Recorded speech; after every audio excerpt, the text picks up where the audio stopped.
Hi! రాక రాక బయటికొస్తే ఖుషీ, జున్ను తగ్గేదేలే అన్నట్టుగా ఆటలాడతారింకా. మమ్మల్ని ఆడుకుంటారు. ఇలా వాళ్ళ పప్ప కోసం స్పెట్స్ చేంజ్ చేద్దామని జెప్పేసి బయటకొచ్చాము. ఇంకా వాళ్ళు చేసిన రచ్చ మామూలుగా లేదన్నమాట. ఇట్లాంటి అల్లరి పిల్లలు అందరింట్లో ఉండే ఉంటారు ఖచ్చితంగా.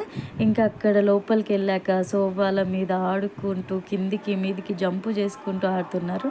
లోపల వాళ్ళ పప్పకి టెస్ట్ చేస్తూ ఉంటే వీళ్ళేమో బయటనేమో అల్లరి రచ్చ రచ్చ చేస్తున్నారు.